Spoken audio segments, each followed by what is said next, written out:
¿Qué piensas tú sobre, sobre la iglesia? Y cuando tú escuchas el término iglesia, ¿qué es lo que se viene a tu mente? Son esas imágenes o pensamientos que se vienen a tu mente? ¿Qué entiendes tú por esta expresión, ser iglesia de Cristo? ¿Qué dirías tú frente a esa pregunta? ¿Qué significa eso de ser iglesia de Cristo? Si alguien te preguntara a ti sobre la misión o el propósito de la iglesia, ¿qué responderías? ¿Qué dirías tú? Y esta otra pregunta, ¿tú sabes cuál es el rol que juega la iglesia en tu vida como creyente? ¿Podrías precisar sobre estas preguntas? Hermanos, la razón de esas preguntas es porque, miren, en estos tiempos nosotros vivimos y la iglesia en particular enfrenta una presión constante. Las filosofías del mundo, las modas pasajeras, las cosmovisiones, las ideas que hay en el mundo, intentan de una u otra manera redefinir lo que creemos como cristianos, la manera en que vivimos como creyentes, pero muy especialmente intenta redefinir lo que somos como pueblo de Dios o quiénes somos. Y tenemos que decir que la cultura que vivimos actualmente es una cultura hostil que trata justamente de diluir nuestra identidad o la identidad de la iglesia como pueblo de Dios. Pudiésemos decir que entonces el peligro más grande no es lo que el mundo dice o los intentos que el mundo tiene para diluir esa identidad, sino que el peligro más grande es que nosotros lleguemos a olvidar quiénes somos como iglesia. Ese es el peligro más grande. Porque cuando tú y yo olvidamos quiénes somos y cuál es nuestra identidad como iglesia, entonces perdemos el rumbo. Perdemos el propósito, no sabemos por qué estamos acá, para qué venimos, qué hacemos con todo este grupo de gente y especialmente perdemos la capacidad de impactar a otros con el carácter y el amor de Cristo. Ante eso, nosotros hemos orado y hemos, digamos, pensado en este tema como un tema importante y necesario para todos nosotros. No importa cuánto llevas tú en la iglesia, si tú llevas 3 meses o si tú llevas un año o si llevas 10 o 20 o 30 o 40, el tiempo que tú lleves, no importa cuánto lleves en la iglesia o que tú digas o sepas a ti como cristiano, necesitamos entender, definir qué significa esto de ser iglesia. Porque tenemos que decir, hermanos, que no hay cristianismo sin iglesia. No hay forma de vivir para Dios o en Dios sin la iglesia. Así que quiero invitarles a que abran su Biblia, por favor, a Primera de Pedro, capítulo 2. Y vamos a leer esta mañana verso 9 y verso 10, que yo creo son muy conocidos por algunos o seguramente lo hemos leído en diferentes oportunidades. Quiero invitarte a que te pongas en pie, por favor. Vamos a leer juntos la palabra. Y ya que son apenas 2 versitos nomás, ¿qué tal si lo leemos juntos? Va a estar aquí en las pantallas. Ah, bueno, sí, aparecen las pantallas, pero si tienen sus Biblias ahí, nos va a ayudar mucho. Júntate con alguien que tenga una Biblia ahí al lado tuyo. Y vamos a leer entonces Primera de Pedro capítulo 2, verso 9 y verso 10. ¿Estamos listos? Leemos así la palabra del Señor juntos a una sola voz. Pero ustedes son el linaje escogido, real sacerdocio, nación santa, pueblo adquirido para posesión de Dios, a fin de que anuncien las virtudes de aquel que los llamó de las tinieblas a su luz admirable. Ustedes en otro tiempo no eran pueblo, pero ahora son el pueblo de Dios. No habían recibido misericordia, pero ahora han recibido misericordia. Les propongo otro ejercicio. ¿Qué tal si leemos otra vez estos dos versos, pero ya no vamos a leer ustedes, sino nosotros? Y donde aparezca la idea de ustedes, vamos a decir nosotros. Vamos a ver si nos sale bien el ejercicio. Pero eso nos ayuda a pensar e interiorizar desde ahora en la lectura esta escritura como para ti y para mí. ¿Listo? Vamos a ver cómo nos va. Entonces, comenzamos con nosotros somos. Nosotros somos. ¿Listo? Ahí vamos. Nosotros somos linaje escogido, real sacerdocio, nación santa, pueblo adquirido para posesión de Dios, a fin de que anuncien las virtudes de aquel que nos llamó de las tinieblas a su luz admirable. Nosotros en otro tiempo no éramos pueblo, pero ahora somos el pueblo de Dios. No habíamos recibido misericordia, pero ahora hemos recibido misericordia. Suena mejor, ¿cierto?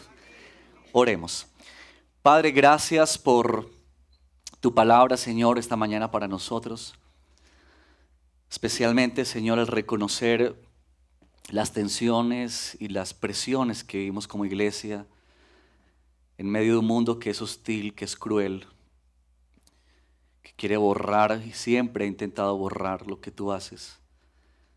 Ayúdanos a nosotros, Padre, por favor, para ser arraigados y puestos nuestros pies sobre esta verdad de quiénes somos nosotros en Cristo.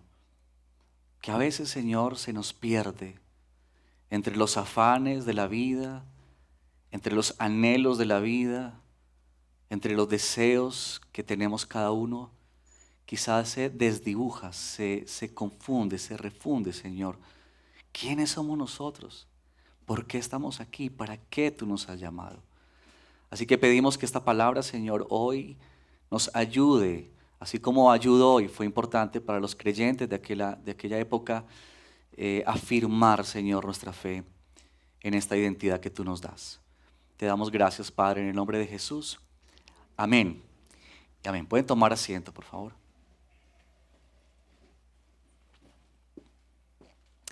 Venimos hoy a las palabras del apóstol Pedro en esta carta, porque Pedro le escribe a una comunidad de creyentes que han sido esparcidos por Asia Menor, lo que hoy en día se conoce como Turquía. Y en esa zona están mayormente cristianos que no son judíos, es decir, gentiles. Gente no judía que ha conocido el Evangelio por la expansión del Evangelio, la proclamación del Evangelio. Y ahora Pedro les escribe a ellos que están viviendo también cierta hostilidad en su mundo, en su cotidianidad. Lo interesante es que Pedro les escribe a ellos y al escribirles no les da una estrategia de cómo enfrentar esa hostilidad. No les da una doctrina política. No, lo que Pedro hace es básicamente recordarles y afirmarles su identidad. Pedro entiende, guiado por el Espíritu Santo, que esto es lo necesario para que ellos puedan permanecer firmes y estables en la fe. Así que con estos dos versos vamos a guiar hoy nuestra predicación. Y básicamente lo que yo quiero llevarlos hoy es a ver qué no es la iglesia, en primer lugar, digamos, qué es lo que la Escritura no dice, no nos permite entender, pero que algunas veces nosotros, permeados por la sociedad, otra vez las filosofías y demás, podemos llegar a pensar. Luego queremos entonces ver qué sí es la iglesia, guiados por el apóstol Pedro en estos dos versos y especialmente en esta descripción que él hace. Y por último tendremos unas conclusiones y aplicaciones finales. Bien, ¿qué no es la iglesia? ¿Qué es lo que podemos decir? Esto no es la iglesia a la luz de lo que la Escritura no nos permite entender. Entonces, decimos que no es iglesia simplemente a una institución. Institución hace referencia como algo que es estructural, ¿cierto? Que tiene una organización. Y si bien nosotros decimos que la iglesia sí tiene una estructura, tiene una organización, tiene unos documentos legales como estatutos y reglamentos y cosas de esas, decimos que eso no es la iglesia. Es decir, la estructura como tal no le da vida a la iglesia. No vas a encontrar en ninguna parte de la Escritura tal idea. Ahora, tampoco la iglesia es el edificio o la sede, ¿cierto? Eso lo decimos una y otra vez, pero necesitamos seguirlo reafirmando en nuestra vida. La sede es, y este lugar es importante, por supuesto que sí. Miren qué privilegio tenemos de estar aquí en este lugar, en este momento, sentados, cómodos, disfrutando de un tiempo de oración, de escuchar la palabra, sin que nadie los moleste. Podemos tener cursos en semana, como decía el pastor Efraín, en las actividades que hacemos en semanas y demás, tiempo de compañerismo, muchas cosas.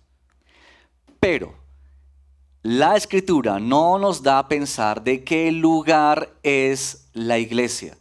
Más bien el lugar es donde la iglesia se reúne. Y ustedes han sabido de las persecuciones que a lo largo de la historia los creyentes han tenido que vivir, ¿cierto? Y cómo muchas veces ellos han tenido que reunirse en cuevas, en lugares recónditos, ¿cierto? El lugar en sí no es. Y quizá nosotros fuimos más conscientes de esa verdad cuando pasamos recientemente esa pandemia, ¿no? Y tuvimos que cerrar estas puertas y ya no estábamos aquí. La gran pregunta siempre era, ¿dónde está entonces la iglesia? ¿Qué es la iglesia? Así que decimos que no, la iglesia tampoco es entonces el lugar. Pero tampoco la iglesia es un club social. Yo no sé cuántos de ustedes están afiliados a un club o han pertenecido a un club o algo similar. Pero si ustedes ven la idea de club, ¿cierto? ¿Qué hacen las personas cuando van a un club? Es decir, una persona paga una membresía para afiliarse a un lugar que le proporciona ciertos beneficios. Lugares donde pueden hacer deporte, donde pueden recrearse, donde pueden descansar, donde pueden comer, disfrutar. Es decir, esos lugares están hechos especialmente para que las personas se beneficien de algo, no más. Lastimosamente, muchas veces la iglesia se aprecia así. Se aprecia como un club al que simplemente vamos para hacer algunos amigos. Y qué bueno esos amigos, porque es que la gente de afuera es terrible. Entonces mejor la gente que cree en Dios. O quienes tenemos hijos podemos llegar a pensar, ese es el mejor lugar donde nuestros hijos pueden crecer porque hacen amiguitos ahí, se unen, tienen amistades, se casan, tienen hijos y demás. Es decir, vemos la iglesia o podemos ver la iglesia como un lugar donde simplemente estamos beneficiándonos de algo, como algo de consumo, ¿no? Donde tú tomas lo que tú quieras y desechas lo que no quieres. Usas lo que te gusta, pero lo que no te gusta no lo tomas. Y lastimosamente muchas personas ven a la iglesia así, como un club donde vamos a ser saciados en lo que queremos ser saciados. A recrearnos en lo que queremos ser recreados, a que nos digan unas palabras bonitas que nos hagan sentir bien y volver a nuestra vida cotidiana. Así que no, tampoco es un club. Pero la iglesia tampoco es un lugar religioso. Nuestra tendencia a calmar la conciencia, generalmente esta conciencia religiosa que tenemos, nos hace muchas veces llegar a ver la iglesia como un lugar al que acudimos para cumplir con Dios. Es decir, si venimos a este lugar, entonces Dios está más feliz y entonces Él me va a bendecir los siguientes días, ¿verdad? Él me va a ayudar, me va a proteger. Y cosas de esas que proceden únicamente de un entendimiento religioso de la fe, o llegar a pensar que si venimos acá, entonces estamos asegurando la salvación. Pero la Escritura tampoco nos permite pensar ni entender de ninguna manera que la iglesia es un lugar religioso, ¿cierto? Donde tratamos de calmar esa conciencia que nos aturde y que nos agobia tantas veces. Quizá hayan otras formas más de ver la iglesia. Yo quiero traer solamente esas para ustedes porque seguramente son con las que más luchamos. Y ustedes pueden identificar quizá si de pronto en tu concepción o entendimiento de iglesia hay algo de eso. Hay algún rastro de esas ideas que no son bíblicas, pero que llegan a nuestra vida. Bueno, ahora queremos preguntarnos entonces, ¿qué sí es la iglesia?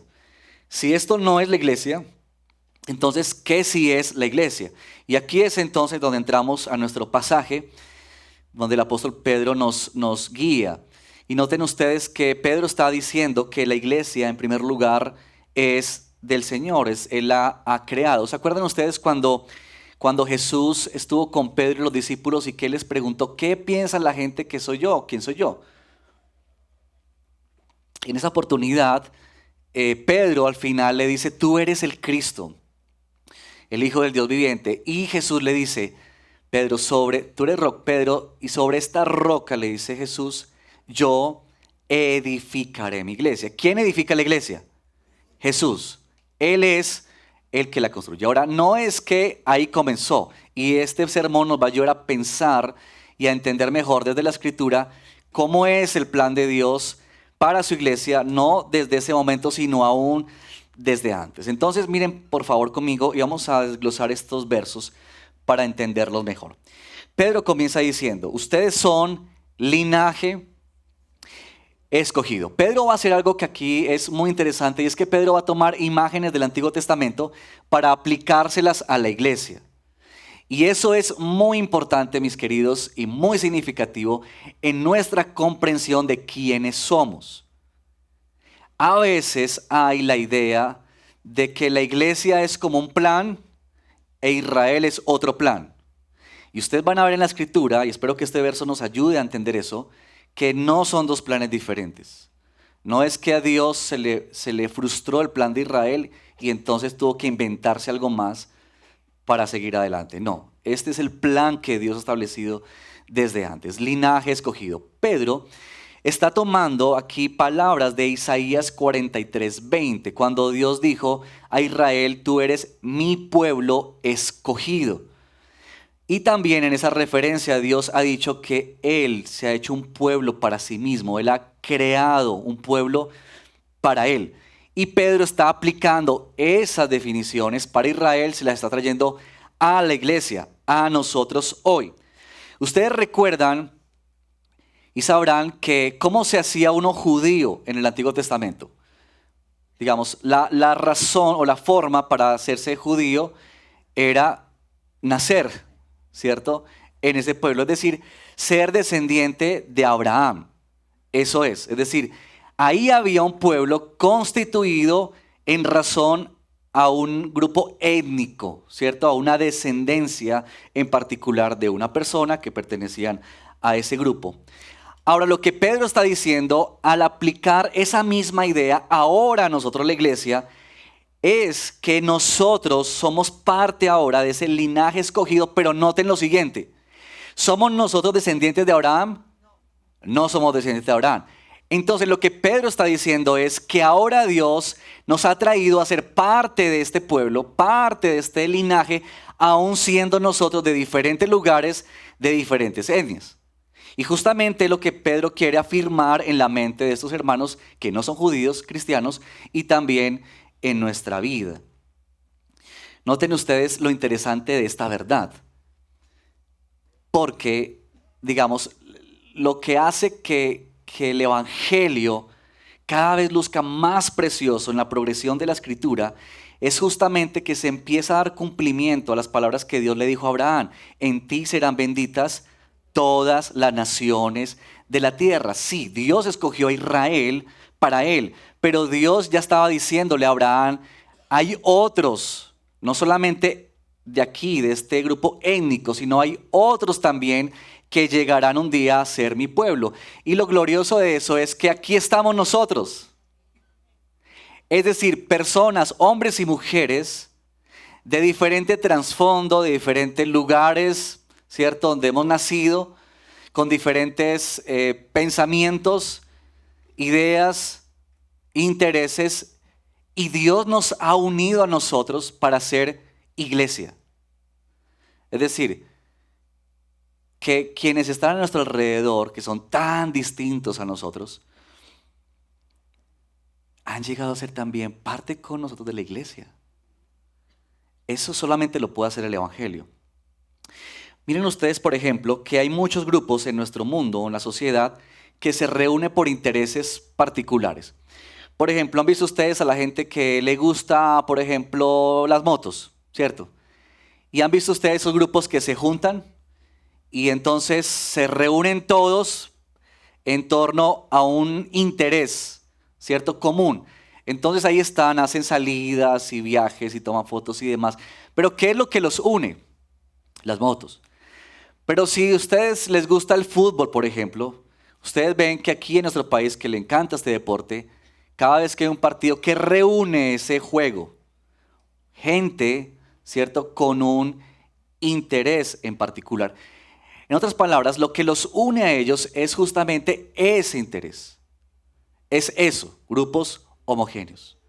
Pero en el Evangelio, nosotros tenemos algo muy distinto. Y es que Dios nos ha unido a nosotros a pesar de lo diferentes que somos. A pesar de la diferencia en nuestros intereses y deseos y gustos, Él nos ha unido. Él nos ha hecho uno como iglesia para tener comunión, para adorar juntos al Señor, para acompañarnos unos. Yo no sé si cuando tú, por ejemplo, piensas el domingo que vas a venir, noten que uno, por ejemplo, dice, ¿vamos para dónde? Para la iglesia. Uno no dice, voy para la sede de la iglesia, ¿no? Uno dice, vamos para la iglesia. Pero, ¿piensas tú que cuando vienes cada domingo, realmente tú vienes es a encontrarte con otros hermanos en la presencia del Señor? ¿Piensas eso? Yo quiero animarte a que tú pienses eso la próxima vez que te alistes para venir un domingo a la iglesia. Tú no vienes solamente a un encuentro personal con Dios. Tú no vienes solamente porque tú necesitas a Dios y quieres tener comunión con Él. Eso lo puedes hacer en tu casa. Pero lo que necesitamos nosotros y lo que nos llama el Señor es a esto, a reunirnos, a congregarnos, a pensar que cuando yo voy para la iglesia el domingo es porque me voy a encontrar con hermanos y hermanas en la fe, diferentes, distintos. Mira al que está al lado suyo. Hagamos este ejercicio, pues. Mira al que está al lado suyo. Somos tan diferentes y tan distintos. Gustos distintos. Intereses distintos. Pero hermanos, Dios nos ha puesto aquí para adorarle juntos. Ese es el regalo y es el privilegio. Yo hablaba en estos días con un hermano de aquí en la iglesia que me decía que él y su esposa y otros hermanos se reúnen con sus familias regularmente para orar juntos, para preguntarse uno a otro cómo están. Y yo hablaba con este hermano y yo decía, qué hermoso es eso. Piensa, ¿cómo es que nosotros podemos llegar a caminar con otros que no son familia de sangre? Que podemos abrir nuestro corazón y podemos contar nuestra lucha, nuestras batallas, que podemos pedir oración unos por otros. Eso solamente, mis queridos, lo hace el Evangelio. Linaje escogido. Y mira que Pedro está diciendo esta idea de que este plan de Dios fue entonces desde antes de la fundación. Porque si Dios dice que Él nos escogió a nosotros desde antes de la fundación del mundo, y Pedro nos está diciendo que nosotros somos pueblo, ¿qué significa eso en otras palabras? Que entonces Dios había escogido a la iglesia desde antes de la fundación del mundo. Es decir, que este plan es de Dios desde antes de la fundación del mundo. Él escogió un pueblo para sí y lo está formando a la imagen de Cristo, a nosotros. A nosotros. Él nos ha escogido. ¿Puedes pensar en lo significativo que es esa palabrita escogido? Escogido. ¿Cuántos de ustedes han tenido que, por ejemplo, presentar pruebas para un trabajo? Y entre 1000 personas, usted un día recibe la llamada y le dicen, fulanito o fulanita, ha sido escogido o escogida. ¿Les ha pasado a algunos de ustedes? ¿Cómo se siente eso? Con mucha alegría. Ahora, en esos casos, a uno lo escogen ¿por qué? Cualidades, competencias, habilidades y demás. Pero cuando venimos al Evangelio nos damos cuenta que Dios no nos escogió a nosotros por absolutamente nada de esas cosas. Así que Dios nos escogió a ti y a mí simplemente porque Él quiso. No hay una razón, no vas a encontrar una razón por qué Dios te escogió, jamás. Quizá tú encuentres muchas razones para decir por qué Dios no debió haberme escogido. Y la respuesta es, Él te escogió a ti por voluntad propia, porque Él quiso hacerlo. Y eso, mis queridos, debería conducirnos permanentemente a la adoración y a la humillación. Linaje escogido. Pero también dice Pedro que somos real sacerdocio. Solamente en este punto mencionar lo siguiente para que podamos entender a qué está haciendo referencia Pedro. Pedro está trayendo otra vez la idea del Antiguo Testamento, donde los sacerdotes servían al Señor. Recuerde que en ese entonces solamente un grupo podían ser sacerdotes y eran los descendientes de la tribu de Leví. Esa fue la tribu que Dios eligió para que ellos sirvieran a Dios en todos los asuntos que tenían que ver con el templo y con el ofrecimiento de los sacrificios. Pero ahora noten ustedes que Pedro está diciendo que ¿quiénes son real sacerdocio? ¿Un grupo? ¿Algunos pocos? No, él dice ustedes. Es decir, nosotros somos real sacerdocio, servimos al Señor. ¿Cómo servimos al Señor? Bueno, tenemos que pensar qué hacían los sacerdotes. Los sacerdotes en el Antiguo Testamento hacían lo siguiente. Ellos tenían la función, por un lado, de representar a Dios ante el pueblo. Es decir, ellos eran como la presencia de Dios en medio del pueblo que no tenía el Espíritu Santo en ese entonces. Así que el sacerdote oficiaba y servía como un representante, ¿verdad?, de Dios hacia el pueblo. Y noten ustedes aquí, más adelantico, donde Pedro está diciendo, a fin de que ustedes anuncien las virtudes de aquel que los llamó de las tinieblas a su luz admirable. Pedro está conectando esa idea de que tú y yo estamos para servir al Señor cuando representamos a nuestro Dios ante el mundo. Es decir, Dios no solamente te salvó a ti para que tú asegures un puesto en la salvación final. Es que Dios nos salvó a ti y a mí para que tú y yo seamos representantes de Dios en este mundo. Esa es la razón. Pero también el sacerdote representaba al pueblo delante de Dios. Era como también lo contrario.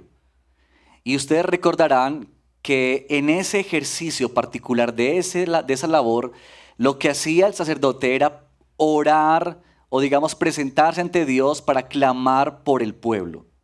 Es decir, que él entraba al lugar reservado para ellos y lo que hacían era pedir perdón a Dios por el pecado. Y eso nos hace pensar un poco también a nosotros sobre ese rol, sobre ese llamado. Es como que la iglesia, hermanos, estamos llamados a orar y clamar por este mundo que está perdido. Por un mundo que está sin Cristo. Por un mundo que cada vez se pierde más en los absurdos, en las locuras, en los desequilibrios. Un mundo que llama a lo bueno malo y a lo malo bueno. Un mundo que persigue sus propios caprichos y deseos y es un mundo que se está perdiendo. Y nosotros como servidores del Señor debemos tener de alguna manera sensibilidad frente a eso y clamar a Dios que tenga misericordia de este mundo. Quizá ese mundo no está tan lejos, quizá está en tu casa, con tus seres queridos, tu esposo, tu esposa, tus hijos, tus familiares, tus amigos, tus compañeros de trabajo. Ahí está ese mundo que no conoce de Cristo.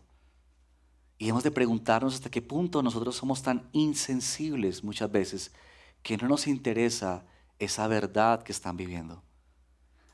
Así que somos eso, real sacerdocio. Pero también somos nación santa.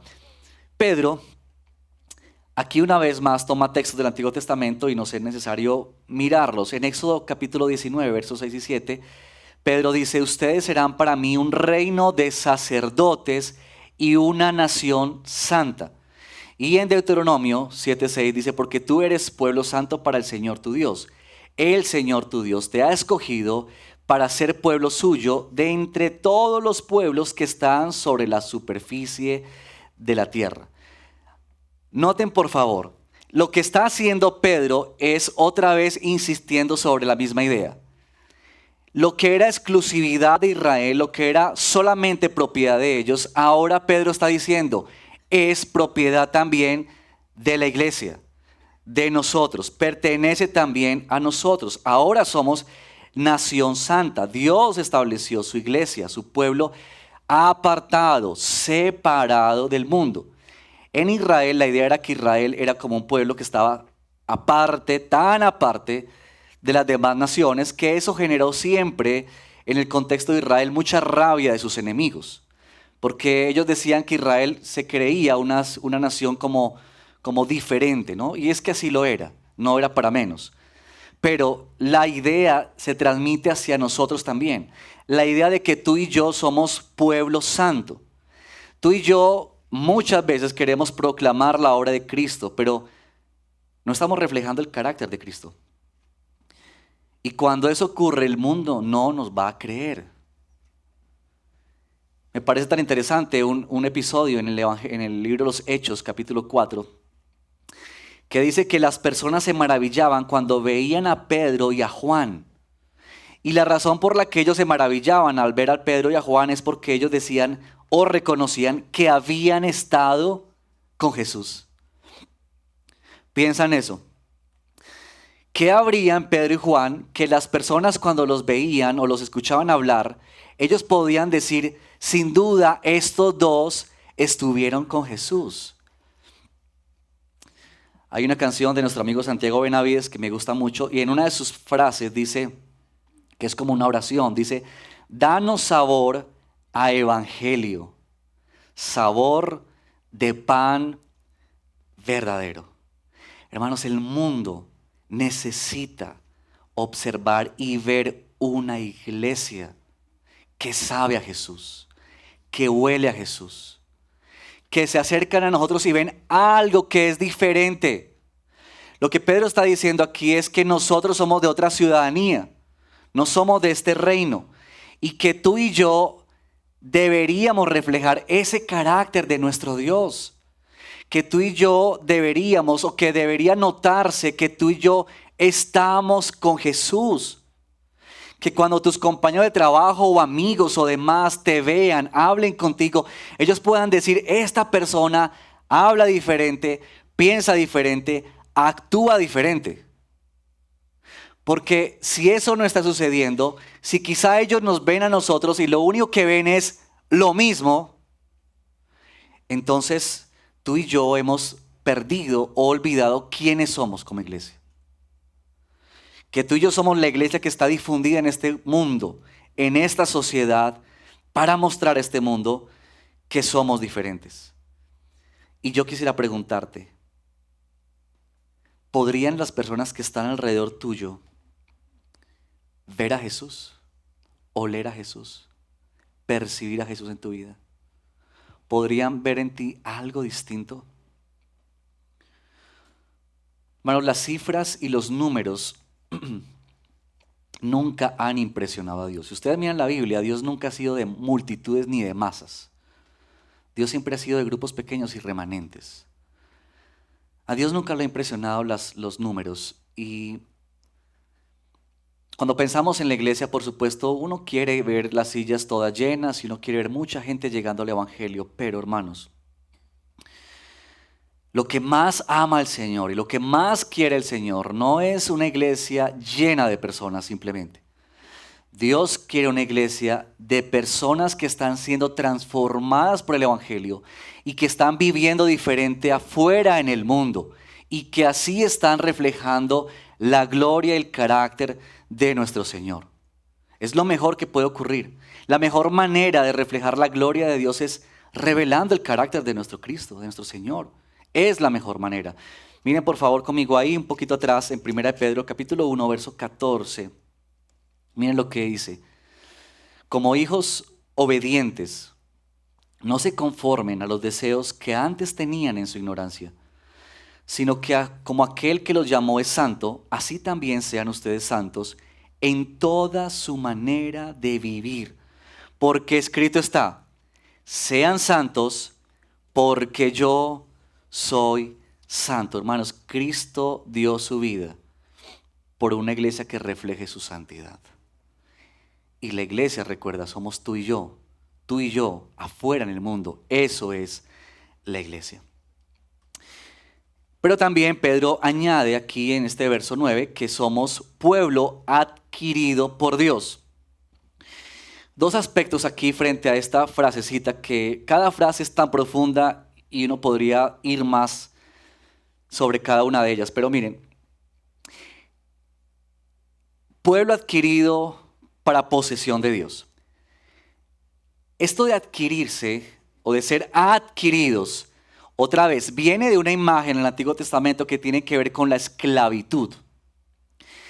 Y que en esa época, como gran parte, digamos, de lo que fue el primer siglo, y bueno, más recientemente en otras esferas del mundo, las personas eran esclavizadas para ser servidores permanentes de otros más adinerados y con más capacidad económica. Así que había todo un mercado de esclavos. Es decir, si tú tenías recursos, tú podías ir al mercado de esclavos y comprar esclavos. Y tú podrías comprarlos por sus habilidades, por sus capacidades, por su edad, por su fuerza y demás. Tú podías escogerlos y pagar el precio que estaba estipulado en el comercio para eso. Esa es la misma idea que trae Pedro para nosotros aquí cuando dice que somos pueblo adquirido. La razón es porque Pedro está llamando nuestra atención para recordarnos que nosotros, al igual que los esclavos en esa época, éramos también esclavos, pero no de una persona. Éramos esclavos del pecado, de la oscuridad, de las tinieblas, de Satanás. Estábamos subyugados. Tú y yo no teníamos otra opción más que servir a nuestros apetitos pecaminosos. No había nada otra cosa que tú pudieras hacer en tu vida antes de Cristo que era pecar. No había opción.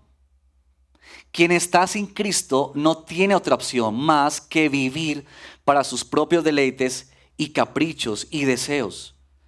Así que lo que nos está diciendo Pedro en esta idea es que Dios nos compró. Él fue donde tú y yo estábamos en esclavitud. Y entonces Él hizo como negocio para nosotros, nos compró. Ahora tú sabes cómo nos compró Dios. Vente un poquito más atrás otra vez en 1 Pedro, ahora capítulo 1, en el verso 18 y 19. Miren ustedes lo que dice Pedro. Ustedes saben que no fueron redimidos o rescatados o comprados de su vana manera de vivir heredada de sus padres con cosas perecederas como oro o plata, sino con sangre preciosa como de un cordero sin tacha y sin mancha, la sangre de Cristo. Hermanos, puedes ver tú que la forma en que el Señor te rescató a ti y a mí no fue con oro. Él es el dueño del oro y de la plata. Él podría haber traído los oros y todo lo que él tenía para comprarnos. Pero él no hizo eso. Él pagó por nuestro rescate con algo que jamás, ni todo el oro de este mundo, ni toda la plata de este mundo, ni la riqueza de este mundo, jamás podría compararse. Y eso fue con su Hijo. Con la sangre de su Hijo. La propia vida de Jesús fue entregada. Ese fue el costo. Tú y yo decimos que nuestra salvación es gratuita, es por gracia. Sí, es verdad, pero no olvides esto. Sí tuvo un costo y alguien pagó por eso. Y ese alguien fue nuestro Señor Jesucristo, a precio demasiado alto. Y piensa en eso. ¿Quiénes éramos nosotros? ¿Qué éramos nosotros? Que Dios nos da un valor que no teníamos. Él no pagó eso porque eso valíamos, no valíamos nada. Pero Él nos compró a ese precio. Y uno podría preguntarse aquí, ¿por qué nos compró Dios? ¿Para qué nos compró Dios? Miren atentamente, por favor, la frase. Pueblo adquirido, ¿para qué? Posesión de Dios. Ahora, pensemos un momento sobre esa idea. La idea de que Dios nos compró, no porque Dios estuviera en el negocio de la esclavitud o fuera un comerciante que compra algo para mejorarlo un poquito y venderlo mejor, no. Dice Pedro que Dios nos adquirió para posesión suya. En otras palabras, Él nos compró para esto, básicamente. para que tú y yo fuéramos de Él. Básica y sencillamente eso. Él te compró para que tú y yo ahora le pertenezcamos a Él. Antes no teníamos un dueño terrible. Ahora Él nos ha comprado para que tú y yo seamos de Él. Y eso es lo que le imprime el valor a nuestra vida. Yo estuve pensando sobre esa idea, mis hermanos, y me vino a la mente como esa idea de que ciertos objetos cobran valor solo por el hecho de a quién pertenecieron, ¿cierto? Entonces yo me entré ahí a investigar un poquito sobre eso y coloqué en Google, ¿cierto? Objetos que fueron subastados por la razón de a quién pertenecieron. Y entonces encontré esta siguiente información. De la revista Forbes, en su publicación del 23 de agosto del año 2021. En ese artículo, esta revista está llamando justamente, o está mostrando justamente, la forma en la que ciertos artículos fueron vendidos a gran precio solo por la razón de a quién pertenecieron. Entonces, yo traje algunos de esos que encontré en esa revista. Miren, ustedes saben quién es Messi, ¿cierto? Aún sé que los que no les gusta saben quién es Messi, el fútbol. Messi, jugador de fútbol, estrella brillante en el fútbol, en este deporte, que perteneció por muchos años al Club Barcelona. En el año 2021, a comienzos de ese agosto, él se despidió de ese club y eso fue noticia mundial, no sé si ustedes la vieron, que él se despidió y que él lloró en esa despedida. Bien, pues Messi al llorar se limpió las lágrimas con un pañuelo.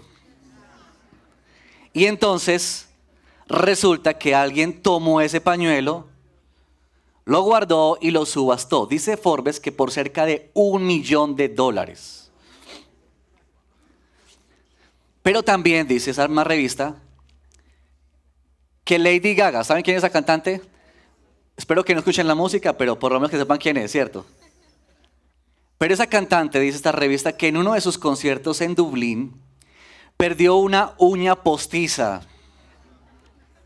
Y bueno, un afortunado trabajador arreglando se la encontró, la guardó y la subastó por 9.000 euros. Imagínense ustedes. También en alguna oportunidad este famoso cantante Justin Bieber, ¿lo conocen? Para una obra de beneficencia se quitó un mechón de su cabello. Y entonces lo subastó por nada más y nada menos que 32.700 euros. Y esta última que me pareció más interesante todavía y se las voy a leer textualmente. Dice, el 13 de mayo del año 2013, Sir Alex Ferguson dirigió su último partido como entrenador del Manchester United. Ese día, después de muchos años de mascar chicle sentado en el banquillo, un afortunado tuvo la suerte de recoger del césped el último de ellos. 500.000 euros fue el precio por el que un seguidor lo adquirió en una subasta. ¿No les parece como absurdo eso? Es decir, un chicle. Masca, o sea, 500.000 euros. ¿Saben cuánto es 500.000 euros? Yo no sé, hagan sus cuentas, pero 500.000 euros por un chicle. Absurdo, pero hermanos, yo traigo esa imagen para pensar en lo siguiente. Hermanos, si esas cosas, esos objetos insignificantes llegaron a tener tanto valor solo por el hecho de pertenecer a personas frágiles, débiles, de carne y hueso como tú y como yo, comunes y corrientes, ¿cuánto más valemos tú y yo al pertenecer a nada más y nada menos que el creador de la vida, el dueño de este universo, el que lo sostiene con su poder? Hermanos, tu valor y mi valor como iglesia no está en lo que tú haces, en tus títulos, en tus logros, en tu economía, en qué carro manejas, en qué casa tienes. Eso no es lo que te da a ti el valor. Para ti y para mí, al ser iglesia de Dios, lo que da el valor para nosotros es a quién le pertenecemos. Es saber que Dios, nuestro Dios, pagó tanto por nosotros. Nosotros seríamos peor que chicles mascados, ¿cierto? Pero Dios nos cogió y Él dice, ahora ellos son míos, me pertenecen. Y solo por ese hecho, tú y yo somos valiosos. No por nosotros, por Él. Dios toma personas corrientes y ordinarias. Y porque Él las ha tomado para sí mismo, entonces es que ellas llegan a ser especiales y de gran valor. Amén. Miren conmigo por favor el verso 10. Pedro dice, ustedes en otro tiempo no eran pueblo, pero ahora son el pueblo de Dios. No habían recibido misericordia, pero ahora ustedes han recibido mi misericordia. Otra vez. Y Pedro es muy intencional. Para los lectores originales tuvo que ser así. Es como otra vez Pedro nos está hablando en términos del Antiguo Testamento. Es como que ellos están otra vez. ¿Por qué nos hablas tanto en esa forma? Y es también para nosotros. ¿Por qué nos hablas tanto de esa forma? ¿Por qué nos traes tantas imágenes del Antiguo Testamento? En este verso en particular, verso 10, Pedro está tomando las palabras del libro de Oseas, del profeta Oseas. Creo que la mayoría de nosotros recordamos o entendemos o sabemos de la historia de Oseas. Pero para quienes no, decir básicamente lo siguiente. Oseas fue un profeta del Señor. Y como profeta del Señor, Dios lo envió a Israel, una nación pervertida, dañada por el pecado. Y Dios le dice a Oseas que se case con una mujer, pero esta mujer es una mujer particular. Porque esta mujer es una prostituta. Y entonces Dios le dice al profeta, al siervo de Dios, que se case con una prostituta. Y la razón es que Dios quiere mostrarle a Israel, quiere enseñarle a Israel cómo es que Él, Dios, ve la relación de este pueblo que se ha vuelto como esa mujer, como Gomer. Se ha vuelto adúltero, pervertido y ha caído hasta lo más bajo. Y Dios quiere mostrarles eso a ellos. Dios quiere que ellos puedan entender vívidamente a través de la escandalosa historia de Oseas lo que Dios está viviendo con el pueblo. Ahora, Oseas toma a esa mujer, se casa y tienen hijos, 3 hijos. El segundo hijo, Dios le dice esto al profeta Isaías en el capítulo 1, verso 6, se le dice así: ponle por nombre Lo Ruhamá, porque ya no me compadeceré de la casa de Israel, o ya no tendré más misericordia. Y luego en el verso 9, el capítulo 1, ellos tienen otro hijo, tercera hija, y él le dice lo siguiente: ponle por nombre Lo Amí, porque ustedes no son mi pueblo, y yo no soy su Dios. ¿Te imaginas esas palabras para el pueblo? Es decir, Dios le está diciendo, ustedes ya no son más mi pueblo. Ya no tendré más misericordia de ustedes. Ustedes se han prostituido, siguiendo ídolos y adorando ídolos. Y me han abandonado, me han dejado, me han pisoteado.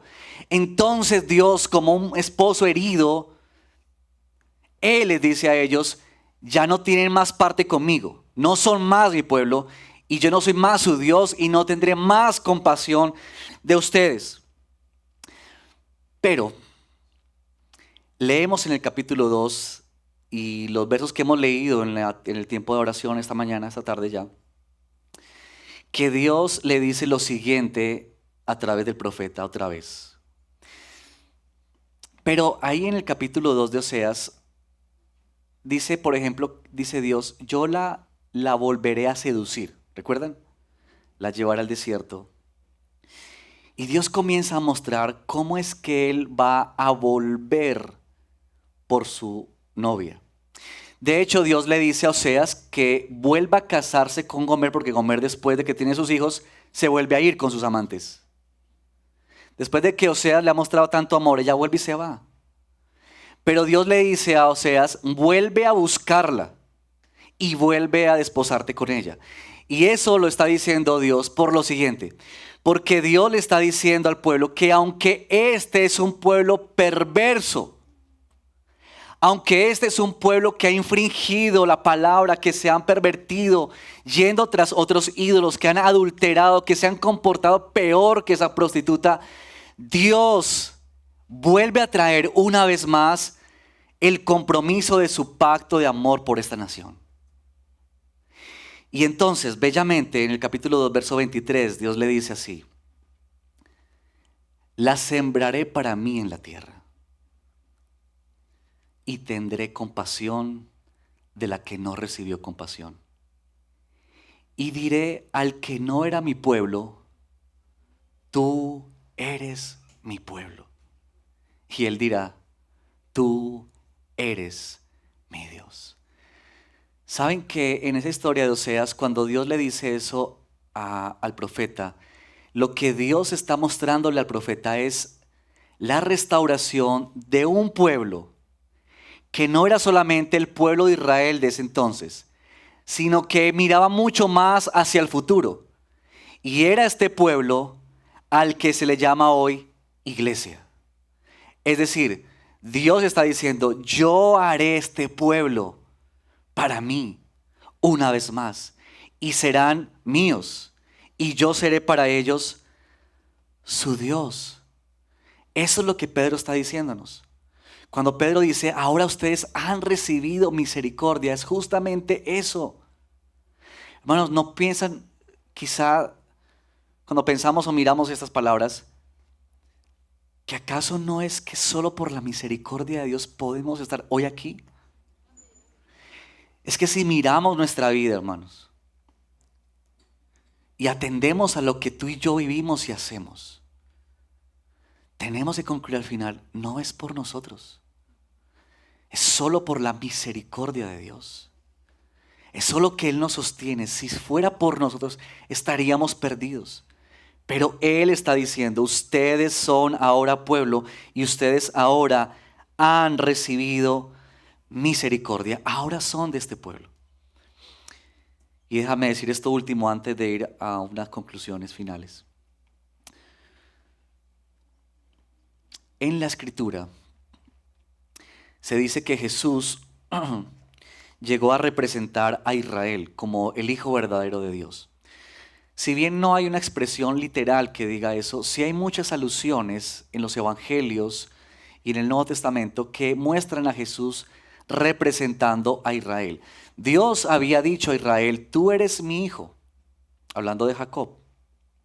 Y Dios le dijo a Jesús en el bautismo, este es mi hijo, mi hijo. Hay muchas relaciones entre Israel y Jesús, como el hecho de que Jesús fue sacado de Egipto, ¿se acuerdan? Porque él tuvo que huir allá con María y José. La misma manera en que el pueblo tuvo que ser sacado de Egipto, de esa esclavitud. Pero que también Israel divagó y anduvo por el desierto por 40 años. Y Jesús estuvo 40 días en el desierto, siendo tentado a las mismas tentaciones que Israel había sido sometido en el desierto y a las cuales sí había caído. Pero que ahora, lo que nos dicen los evangelios es que nuestro Señor Jesucristo, el Salvador, no se comportó como el Israel del Antiguo Testamento. Es decir, que Jesús sí se hizo verdaderamente el Hijo amado de Dios. Él sí cumplió la ley, Él sí obedeció al Padre, Él sí amó a su Padre por encima de todo, Él sí se dio ante los placeres, o no se dio mejor, a los placeres y deleites del mundo. Él no se dejó llevar cuando Satanás le propuso darle todos los reinos de este mundo si lo adoraba. Él renunció a su riqueza, a su poder, a todo, para hacerse el Hijo verdadero, para hacerse entonces el Israel verdadero. Entonces, al ser Jesús el Israel verdadero, el Hijo verdadero, cuando tú y yo somos llamados a salvación por gracia, lo que sucede es que tú y yo somos puestos ¿en quién? En Cristo. Por eso en el Nuevo Testamento hay tantas referencias así, en Cristo, en Cristo, en Cristo, porque está diciendo que tú y yo ahora estamos en Él. No solamente caminamos con Jesús, estamos en Jesús y Él está en nosotros. Y así entonces es que tú y yo llegamos a ser el verdadero Israel, el verdadero pueblo de Dios. Porque nosotros, al igual que el Israel del Antiguo Testamento, fallamos, desobedecemos, hacemos cosas terribles. Pero la única razón para ser parte entonces del pueblo es que estamos en aquel que sí es verdaderamente el pueblo. Porque obedeció, porque fue sin pecado y sin mancha. Así que hermanos, ahí está. Eso es algo de la definición y de la identidad de que somos como iglesia. Algunas palabras finales para concluir y como aplicación. Nuestra identidad como iglesia, hermanos, en primer lugar, determina cómo vivimos. Lo que somos influye en lo que hacemos, quieras o no, Influye en lo que hacemos, influye en lo que pensamos, influye en lo que decimos, influye.